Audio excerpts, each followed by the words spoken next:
Buongiorno, everybody. I hope you guys are all having a good day today. My morning has started off pretty good. Got up really early, a little earlier than I wanted, but you know, gotta get up. I love mornings though. You know, I used to hate morning, like I hate getting up, but I love being up early, if that's kind of weird sounding. But anyway, today I'm gonna show you a couple of cool things that you can do that are kind of like quick and easy, but good for summertime. You know, we're coming into the summer and this is the kind of stuff you want to have. Okay, so time to put on the apron because it's time to cook.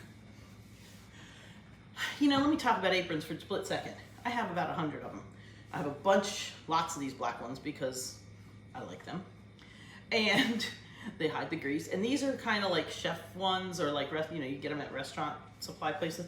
And I love them because if they get a little dirty, I just take the sponge and wipe them off. And they're so thick that I don't get soaking wet. I mean, they're not that thick, they're comfy. But anyway, if I don't get soaking wet when I'm washing the dishes, honestly, I need to use an apron more when I'm washing dishes than I do when I'm cooking because I splash all over the place. So I keep my shirts from getting all wet, keep my shirts from getting all greasy. It helps, really does.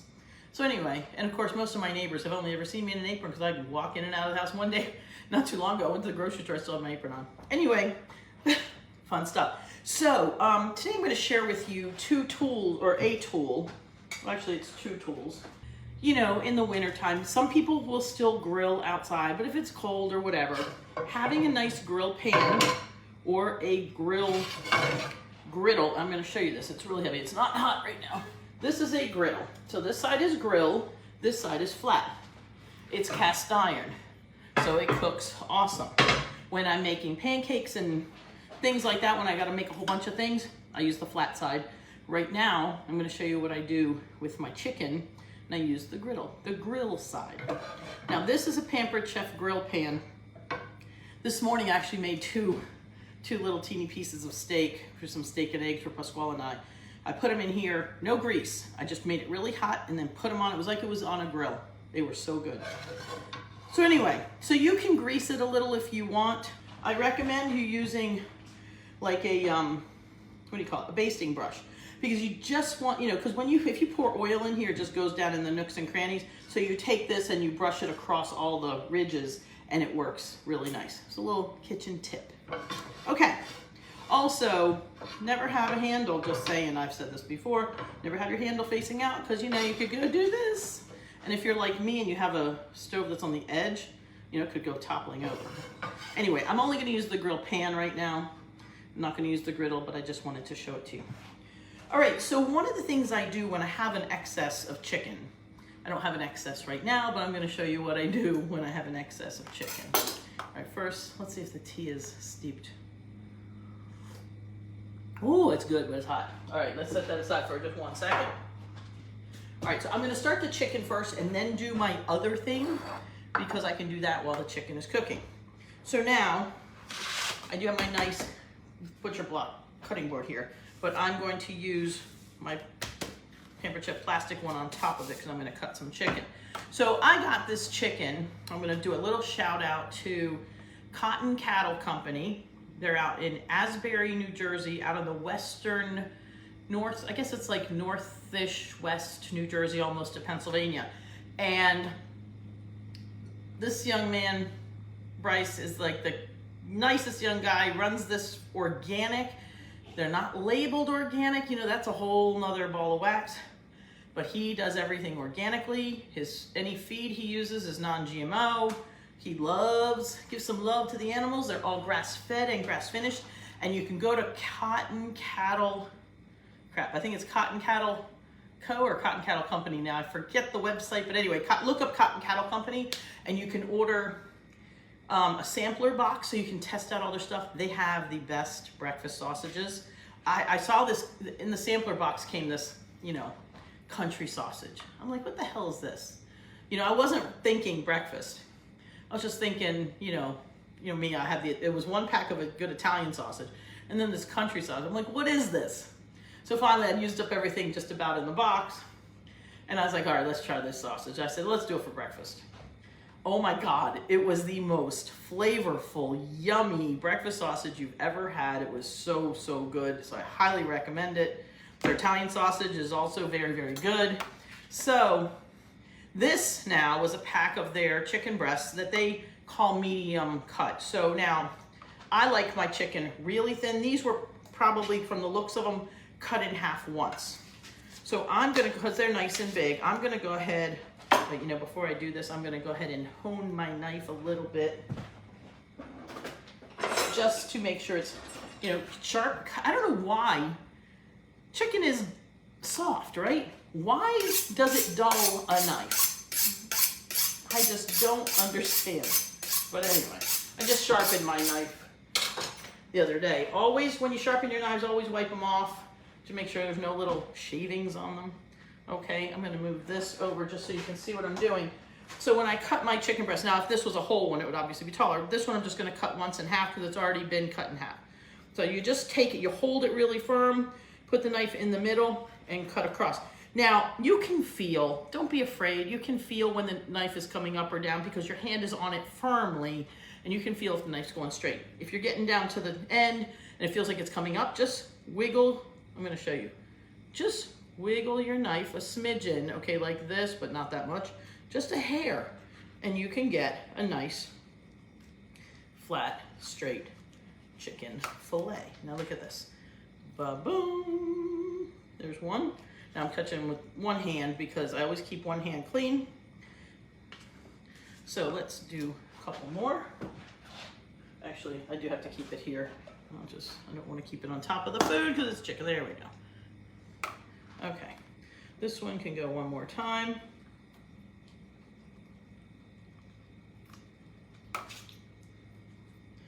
See, nice and nice. So what I used to do, since I have 6 kids, I would always buy the family pack. And you're not always using it because when you got a family pack, they're full, big breasts. You might get 5 or 6 of them across. And the thing is, you know, sometimes if I'm gonna go ahead and do one, I might as well do 2. So I would buy 2, and especially if they were on sale, I would definitely buy 2. But if you unfreeze, if you do a giant, you know, rewind. If you freeze one of those big family packs, oh crap, it takes forever to defrost. And 2, you may not need all of that. Maybe you're making something smaller. Maybe you're only cooking for 4 instead of 8 that night. And so it's kind of a pain in the neck. So what I used to do is I'd get them all and I'd sit there for half an hour or whatever and I would fillet them all. And then you can do one of 2 things. You can take your raw chicken that's been filleted nicely. You take a cookie sheet. This one's a half, just to show you. But you take a cookie sheet. You can put them on plain. You can, if you feel uncomfortable, you can spray them with a little, something, or you can even put down a piece of wax paper or whatever. But I would just put them on the cookie sheet like this, lay them out flat, and I would stick them in the freezer for half an hour while I was doing the first ones I cut, throw in the freezer. By the time I'm prepping everything else, these are flash frozen basically, half hour, within an hour at the most, depending how thick they are.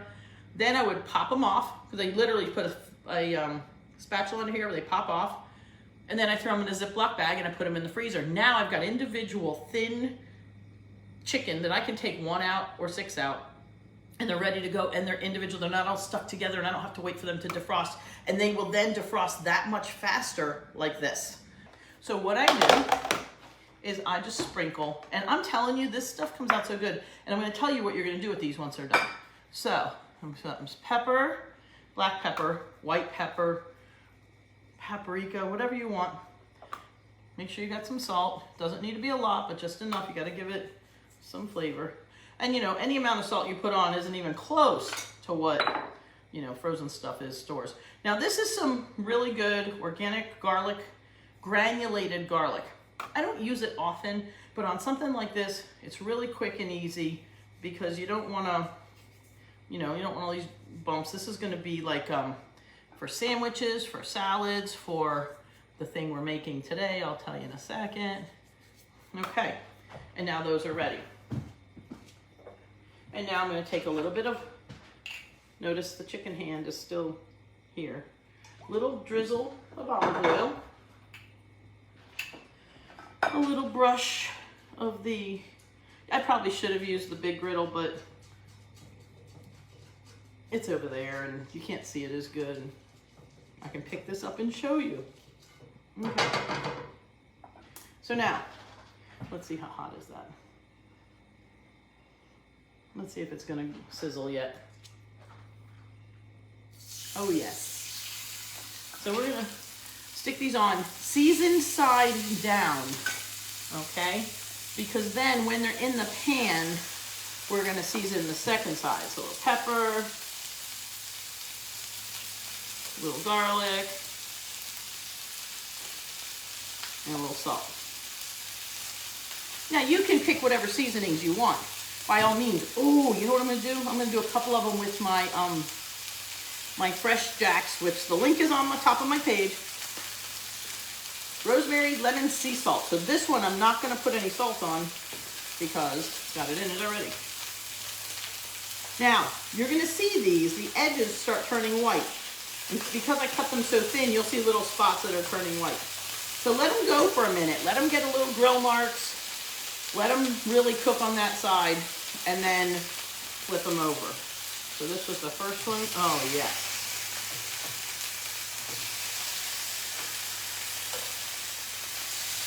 I could have probably let them get a little darker grill marks, but that's okay. I'm going to go ahead and throw this little piece in. That was like the last. Now, you know, try to get them crossways on the grill because then it makes it prettier. But I stuck this one on the end, so it's okay. So what you can do with these wonderful, look at this little teeny piece. I'm just going to clean up this. That's going to be a snack, like a bite, like a test taste, that little corner. Okay, we'll save this. We're going to use that too. So what's good about doing this? Now, you've got this thin grilled chicken. Well, we're going to make some grilled chicken with the bruschetta topping on it for today's lunch. I'm doing a week, okay, I'm not going to do much pasta this week because I really need to like kickstart something here. So we're doing a week of like not much carbs all, so just pay attention. This is actually Italian style, a great secondo, a second dish, your meat dish with a little bit of vegetables on top of your tomato bruschetta. It's also a really nice evening meal, especially after you've had your big carb meal, your pasta dinner at midday. So at night, have some nice thin chicken breast, maybe a little salad, a little bruschetta topping. So good. It also, when it's like this, is completely ready to put in a container in the refrigerator, and it's perfect for sandwiches. Put a little balsamic on it, some lettuce and tomato, a little piece of cheese if you want, and it is a nice sandwich. It's also just as it is, put it in a container with some of the bruschetta topping on it and send it off for lunch to work or school. But these are already cooked and they're always tasty.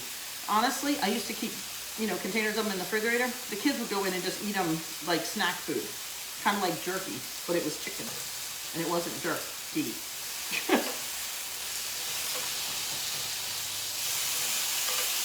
So look at the pretty grill marks, okay? These are definite, and you also have, and there's never a question as to whether they're done, unless you have like a fat end. So these are definitely cooked. I'm going to put them in this platter here. We've got ready to go. Turn this one over. I'm going to give it a little bit more oil. Now it is, oops, stuck my lid. There we go. I'm going to spread this around. And I'm going to put the rest of these one by one in here. So, again, seasoned side down.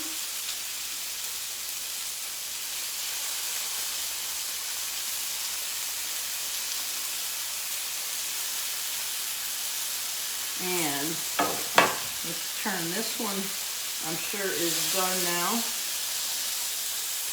Is that done? I'm peeking. There's a little flat there. I'm going to give that one more second.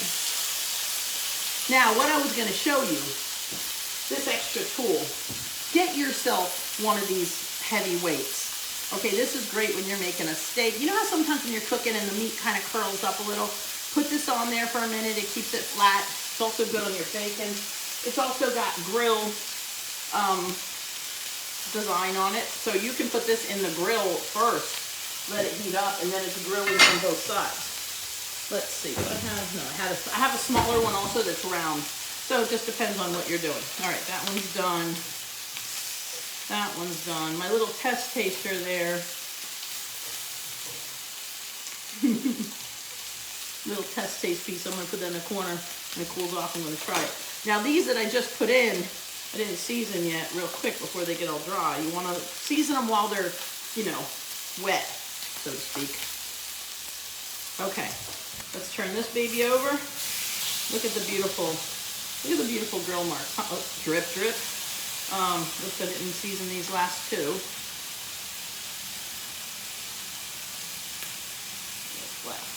Oh, wait a minute. Let's put a little bit of the rosemary on this one. We'll put it on the last one too. Oh, that smells good. Something different. Okay. And this one, I'm going to throw in here. Last one. Let me just grease this up. There's a little bit of oil left on there. There we go. And now we're going to season that one with the rosemary, salt, and a little pepper, and we're set. Okay. So I did start cutting up a little bit of the tomato already, but here's what I want to share with you. First of all, I keep my tomatoes out because, you know, in the refrigerator they're not as good. And for some reason, the top half of them all, where and these were local organic tomatoes, they started getting yucky on the top, but the rest of the tomato was fine. So I cut it off, and let me turn this off. That one fat piece can cook for an extra second, but I turned the heat off. Woo! Okay, this is a great thing to do when you've got all of a sudden, you know how it goes, you buy some tomatoes and they don't go bad one at a time. All of a sudden, they're starting to go. So you're going to take them, cut the bad part off, make sure that there's no bad part on the inside. And then I'm just going to slice them this way. It's actually kind of nice when you cut the top off because they don't roll. And then I'm just going to, now the end piece, because it's got a rolly side, and it's also thicker to cut through, I always do by itself. And then the middle pieces, I do a couple of them together. So you're just going to cut them down the middle, and then just you're basically just dicing this stuff here. Now, depending how seedy your tomatoes are, some people take the seeds out, some people don't. You know what? I think that part of the juice from the inside of the tomato is part of what makes your bruschetta nice and juicy. Okay, there we go. That's all done. So, you know, yeah, that is personal preference, I'm going to tell you. Some people are very particular about the seeds. I don't want the seeds, you know, but if you use the Roma tomatoes, they really don't have as many seeds and then have less of that pulp. Now, I will tell you this. I did have this one beautiful giant tomato, and a whole chunk of it was no good, so I had to really butcher it. But that's okay, because there's one little ugly piece of skin just because it was, you know, one of those pieces that gets ugly. Oops, that's not garbage. So I'm just going to slice and dice this piece. This one is actually really nice and red. I just kind of let it slide. I used the other ones over the weekend, and this one was just sitting there. So we're gonna have two-tone tomatoes. So I'm just gonna slice and dice.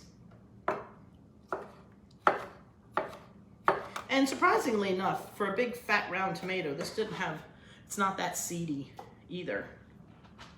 Now, of course, there's the little butt, which has that little brown spot on it. You know, the little bottom nub. Took that off.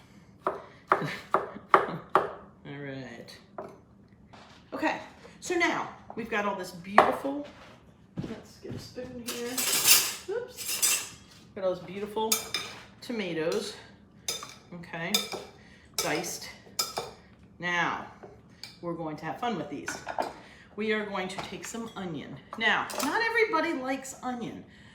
You know, don't like chunks of it, but in a bruschetta, it's almost essential. So here's what you do for normal people, listen to me, normal people like onions.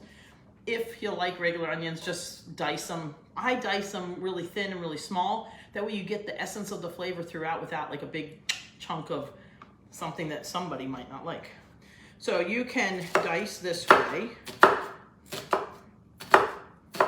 I think I just got a piece of onion in my eye, but that's okay. And we're just gonna cut them really thin.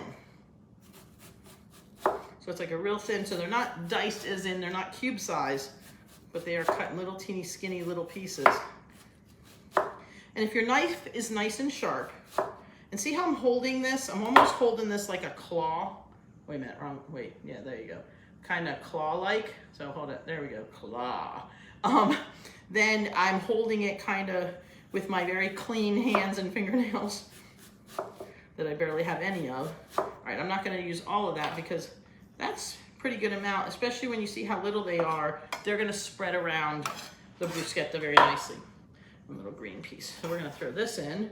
And again, it's up to you how much you wanna put in. If you only have one small onion and it's only half of the amount that I just put in, then just use it. Again, this is a throw together dish, not a, oh my God, I don't have a recipe for bruschetta. For Pete's sake. Tomatoes, onions, and whatever else heck you feel like putting in it. Okay, sorry. Now, beautiful basil, basilico. I've got some parsley here. So you can do that. You can throw in some garlic if you like. It's going to add more of a bite to it. So we could do some of that. Let's do a little piece of garlic. You can smush up. Now you can do it completely without garlic. A lot of bruschetta is just the onion. So we're just gonna take the little root end off, take the piece of skin that comes off with it. See how it all sticks to the knife? Or we're gonna make that one trash. That's big pieces, that's garbage. Okay, all my herbs over here. Give it a smush. And just keep cutting over it and over it and over it until it's little teeny weeny.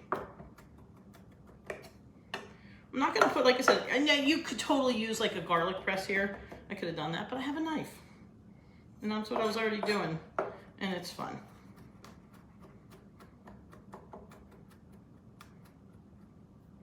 This is a great dish to take to a party, get some nice Italian bread. You take a little bowl like this, full of this bruschetta topping, and yum. So we're gonna start stirring this up. We've put no dressing on it yet. That's the oil. And no salt. So right now it's just stuff that's mixed together. But once you put the salt in it, it starts to draw out all the juices and it makes all that yumminess that soaks into the bread. So we're gonna take a little bit of basil and we're gonna take a little bit of parsley. We're just gonna chop them all up together. Make sure you just got leaves. Because it's just prettier. And of course it adds a beautiful taste. Little flavors. All right, what the heck, there we go. So we're gonna take all this, we're gonna roll it up into like the biggest basil leaves here. And we're just gonna chop it really fine. So this will come out in little strips. You can cut the strips into little teeny weeny pieces if you want, or I think they call this chiffonade, whatever. It's look how pretty it is. Little teeny skinny pieces. Actually, I'm gonna leave it like that because that looks really pretty. Of course it sticks to your fingers, but you know, there we go. Now, you can, if you want, put a little oregano in. I'm not this time, I don't want oregano on this one.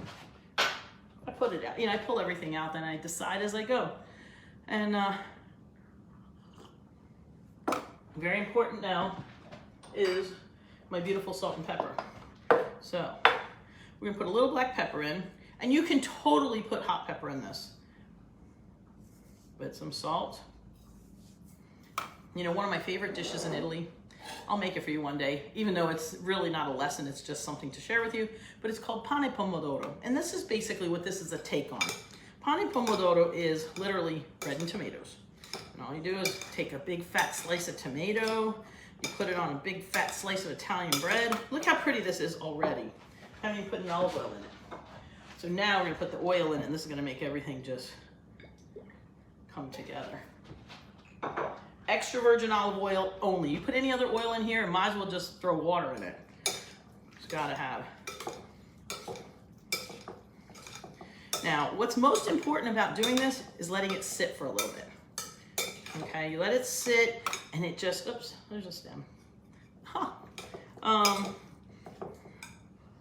Oh gosh, that's so yummy. So let me taste a piece. It needs a pinch of salt.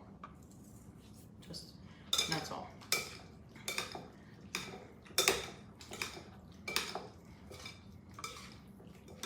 And you know, there's something about, I love just like stirring this, and so what I'll do is I'll do this and I'll stir it all around, and I'll just leave it sitting on the counter while I'm doing something else. And then I come back and I do this some more. Just kind of toss it around in there, just show it some love. Now see the juice that's coming in the bottom? That's like magic. So good. Okay, now, my little garbages, oops, wrong bin. Garbage goes in that one. Okay, so let me just show you something really pretty here. So if you want to make a nice meal, nice part of your meal, you take, you know, they're still hot. Take 1 or 2 of these. Let's take 2. We're gonna make it a dinner, okay? Now, just because there's some, I'm just gonna drizzle a little smidge of olive oil on top. They're already seasoned with salt, pepper, and garlic. A little bit of oil. And now I'm just gonna take some of this and put it on top. Oh my gosh, look how pretty that is. Now, we'll do this, we'll be fancy. Let's be fancy schmancy. We take a little piece of fresh basil and put it on top. Boom, look at that, how pretty, right? Look at that. So now what you have here, you've got bruschetta that you can put on bread rounds and have as an appetizer or a party food, finger food, whatever. You can also have, with some grilled chicken, you can have a meal. With your plain grilled chicken, you can now put these in the refrigerator. You can use them for today or tomorrow. You can use them as snacks. You know, you can just pick up a piece. Oh, where's my little teeny piece? There it is. Oops, get a little teeny taster. I love the little edges because they get a little caramelized and they got that flavor. I'm telling you, it's so simple. Now, if you grill chicken plain and if you grill chicken fat, gosh, it's like plain is blah. And when you cook it thick, it's dry. So then you're like chewing and chewing. Come on, tell me, how many of you have had dry chicken? Write down dry chicken. I've had dry chicken. Testimonial, put your hand up. You know, chicken is so easy to make dry, but for some reason, every time you get these little pieces and you cut them thin, it's so easy to tell when they're cooked. So it's easy to know when to take them off the heat. And they're like almost never dry unless you like totally leave them on there till they're leather, and that's a different story. Look how it's falling apart. This is, can you see how easy I'm chewing? I swallowed that already. Sorry, but my point is that it didn't take me chewing for 10 minutes to make it soft enough to swallow. These little pieces, just that little bit of salt, pepper, and garlic, I love the black pepper, really makes it tasty. It's thin enough and moist enough you can enjoy it. You can make a meal out of it. You can make a snack out of it. You can make a sandwich out of it. I used to always, as my kids were growing up, I almost always had chicken breasts like this. I will take some of these and freeze them as they are, so that I can just take them out the night before and they're ready for breakfast time when I'm making lunches. You can take them out in the morning, have them for a sandwich for lunch, take them out anytime during the day and have them ready for dinner. So it's kind of like utilitarian food that you can always have, and it's healthy and yummy. I'm sorry I'm eating, but you know, I couldn't help it. So here we've got a couple different options of things you can do. And also, you know, in the summertime, when you go to the beach, perfect thing to throw in a bag. It's already cooked. It's simple. You could put the bruschetta on the side. Just make it You could cut these up and put them on top of a salad, put a little of the bruschetta on top, and you've got like this beautiful antipasto salad. So there's so many options here that are from simple to fancy looking, right? And this is the beautiful stuff that brings your family to the table. And you know, like my t-shirt says, you know, if you can't find the sunshine, be the sunshine. Tell me this doesn't look like sunshine on a plate. Okay, it's not yellow, but it's still red sunset or sunrise or something. Anyway, but you know, it really is important that we do things that are nice. You know, I was reading the news this morning and they're talking about this, you know, racism culture and this and that. All these things that are so digging into our past, stirring the pot, as I like to say, you know, because, you know, when you stir the burnt part of the sauce pot, the burnt goes throughout the whole pot. But the thing is, we have burnt on the bottom. I'm comparing the burnt sauce to society. We've got the burnt sauce on the bottom. Now, we can leave it there on the bottom. We can pour the good stuff out and start fresh. Do we really, now this is just me questioning and putting a thought out there. Do we really, really need to stir the pot? Can't we start fresh today and say, you know what? I'm just going to decide to be nice. I'm going to be this, wait a minute. Let's do it. Be the sunshine, you know? You gotta be, you know what? I got another t-shirt that says be the sunshine, really big. I'll wear that next time. But anyway, but this one, if you can't find the sunshine, don't stir the pot because you're not gonna find the sunshine in the bottom of the burnt pot. But if you just be the sunshine. And like my coffee mug or my tea mug says today, love like crazy. You know, there's a country singer named Lee Brice. And he sings this song, Love Like Crazy. And I love it. And basically, you know, it's a story about the man and the woman, and they've been married all these years and how they kept it going. And the refrain of the song is just, you know, love like crazy. Isn't that what we should all be doing? Shouldn't we all just love like crazy? Make good food, bring your family to the table. This is a totally shareable, yummy goodness. Like I could totally put some of, you know how I like to put things in jars? You put some of this in a jar and you take it to your neighbor with a half a loaf of bread and say, hey, I just thought I'd share with you something you can have for an appetizer tonight. Or invite them over and share it with them here. But the point is, it's so easy to love like crazy. The people that need it the most are usually the people you don't want to love. But you know what? If you show love to the people that you don't want to love, it makes it that much easier to show love to the people you do love already.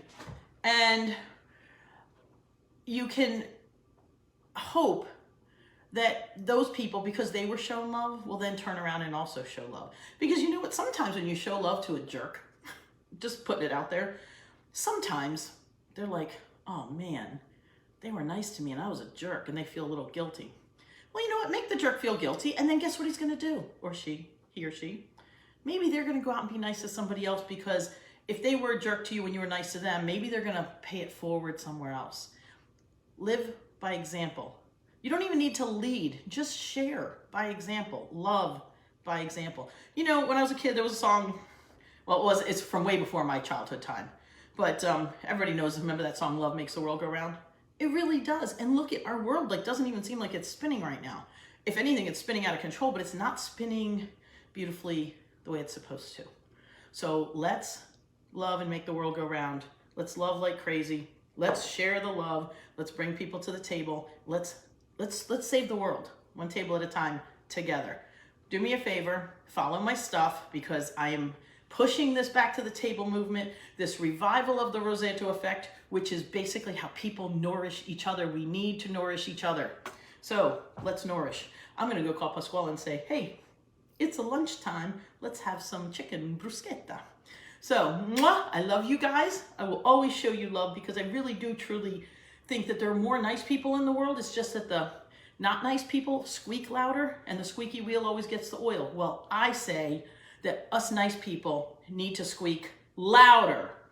Okay? So, again, have a wonderful day, and I will see you guys next time. Ciao, ciao.